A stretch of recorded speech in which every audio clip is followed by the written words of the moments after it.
The Tale of the Bamboo Cutter by Kawabata Yasunari, Donald Keene, and Miyata Masayuki.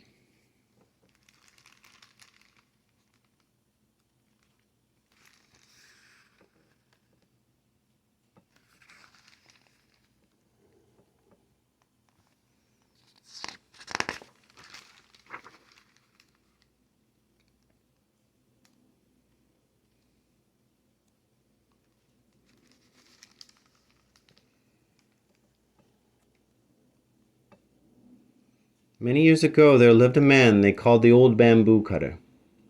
Every day he would make his way into the fields and mountains to gather bamboo, which he fashioned into all manner of wares. His name was Sanuki no Miyatsuko. One day he noticed among the bamboos a stalk that glowed at the base. He thought this was very strange, and going over to have a look, saw that a light was shining inside the hollow stem. He examined it, and there he found a most lovely little girl about 3 inches tall. The old man said, "I have discovered you because you were here among these bamboos. I watched over every morning and evening. It must be you are meant to be my child." He took the little girl in his hands and brought her back home. There he gave the child into the keeping of his old wife for her to rear. The girl was incomparably beautiful, but still so small that they put her in a little basket, the better to care for her. It often happened afterwards that when the old bamboo cutter gathered bamboo, he would find a stalk crammed with gold from joint to joint, and in this way he gradually became very rich. The child shot up under their loving care. Before 3 months had passed, she stood tall as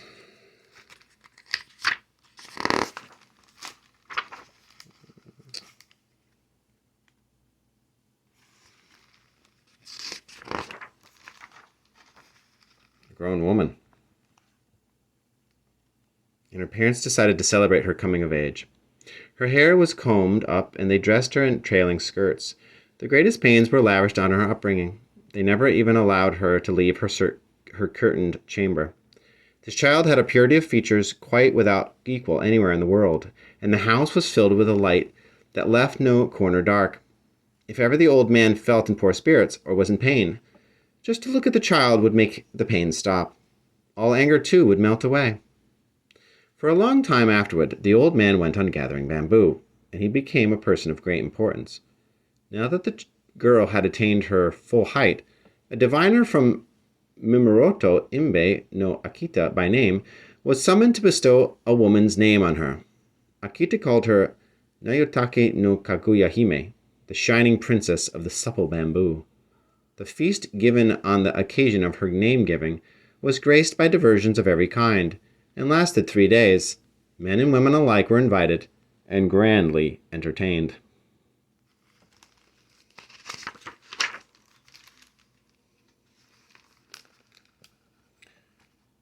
The suitors. Every man in the realm, whether high or of lower rank, could think of nothing but of how much he wanted to win Kaguya Hime, or at least to see her. Just to hear the rumors about her made men wild with love. But it was not easy for those who perched on the fence nearby or lurked around her house, or even for those inside to catch a glimpse of the girl.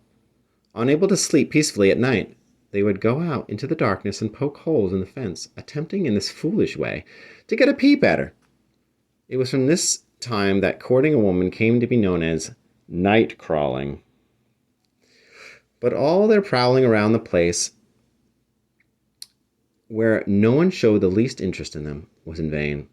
Even when they made so bold as to address the members of the household, no answer was forthcoming. Many a young noble, refusing to leave the vicinity, spent his nights and days without budging from his post. Suitors of shallower affections decided eventually that the fruitless courtship was a waste of time, and ceased their visits. 5 among them, men renowned as connoisseurs of beauty, persisted in their suit. Their attentions never flagged, and they came courting night and day. These were Prince Ishizukuri, Prince Kuramochi, the Minister of the Right Abe no Miushi, the Grand Counselor Otomo, Totona no Miyuki, and the middle counselor, Isanokami no Marotari. Whenever these men heard of any woman who was even moderately good-looking, and the country certainly had many such, they burned to see her, and when they heard about Kaguya Hime, they wanted so badly to meet her that they gave up all nourishment and spent their time in brooding. They would go to her house and wander aimlessly about, even though nothing was likely to come of it. They wrote her letters that she did not even deign to answer. They penned odes bewailing their plight, though they knew it was in vain. They pursed their courtship, undaunted by hindrances, whether the falling snows and the ice of midwinter or the blazing sun and the thunderbolts of the summer.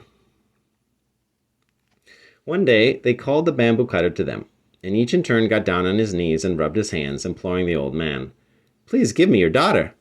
But the old man replied, "The child was not of my begetting, and she is not obliged to obey my wishes." And so the months and the days went by. Confronted by the situation, the gentlemen returned to their houses where, lost in despondent thoughts, they prayed and offered petitions to the gods, either to fulfill their love or else to let them forget Kaguya Hime. But however they tried, they could not put her out from their minds.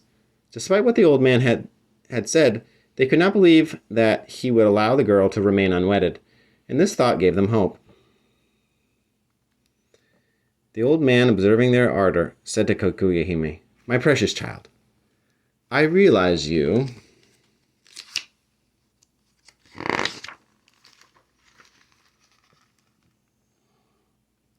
are a divinity in human form, but I have spared no efforts to raise you into a great fine lady.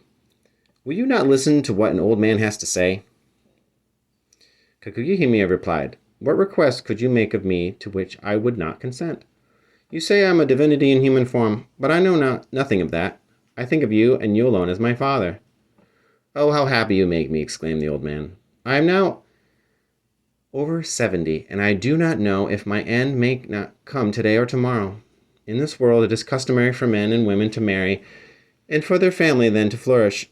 Why do you refuse to be wedded?" Kaguya Hime said, "How could I possibly do such a thing?" The old man replied, "You are a transformed being, it is true, but you have a woman's body. As long as I am alive, you may, if you choose, remain unmarried. But one day you will be left alone. These gentlemen have been coming here faithfully for months and even years. Listen carefully to what they have to say, and choose one of them as your husband. All I can think is that I should certainly regret it if, in spite of my unattractive looks, I married a man without being sure of the depth of his feelings, and he later proved fickle. No matter how distinguished a man he may be, I wouldn't be willing to marry him unless I were sure he was sincere," said Kaguya Hime. "That's exactly what I myself think," answered the old man. "Now, what must a man's feelings be before you are willing to marry him? All these gentlemen have certainly shown unusual devotion."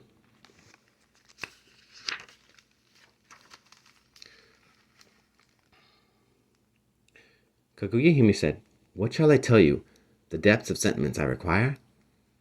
Shall I tell you the depths of sentiments I require? I am not asking for anything extraordinary. All 5 men seem to be equally affectionate. How can I tell which of them is the most deserving? If one of the 5 will show me some special thing I wish to see, I shall know his affections are the noblest and become his wife. Please tell this to the gentlemen if they come again." "An excellent solution," the old man said approvingly. Towards sunset the suitors gathered as usual. One played a flute, another sang a song, the third sang from a score, and the others whistled and beat time with their fans. The old man appeared while this concert was still in progress. He said, "Your visits during all these months and years have done my humble house too great an honor. I am quite overwhelmed. I have told Kaguya Hime that my life is now so uncertain I do not know whether today or tomorrow may be my last day, and I have suggested to her that she consider carefully and choose one of you gentlemen as her husband. She insists, however, on being sure of the depths of your feelings, and that is only proper. She says she will marry whichever of you proves his superiority by showing her some special thing she wishes to see. This is a fine plan, for none of you will then resent her choice." The 5 men all agreed that it was indeed an excellent suggestion, and the old man went back into the house to report what had happened. Kaguya Hime declared, "I should like Prince Ishizukuri to obtain from me from India the stone-begging bowl of the Buddha. Prince Kuramochi is to go to the mountain in the eastern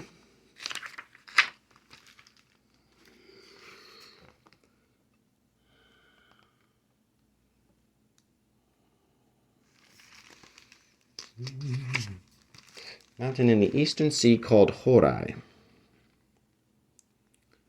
And fetch me a branch of the tree that grows there, with roots of silver and trunk of gold, whose fruits are pearls. The next gentleman is to bring me a robe made of the fur of Chinese fire rats. I ask Otomo the Grand Counselor, please fetch me the jewel that shines 5 colors found in a dragon's neck. And Isanokami, the middle counselor, should present me with a swallow's easy delivery charm. The old man said, these are indeed difficult tasks. The gifts you ask for are not to be found anywhere in Japan. How shall I break the news of such difficult assignments? What is so difficult about them? asked Kaguya Hime. I'll tell them at any rate, said the old man, and went outside. When he had related what was expected of them, the prince and nobles exclaimed, why doesn't she simply stay away from my house? They all left in disgust.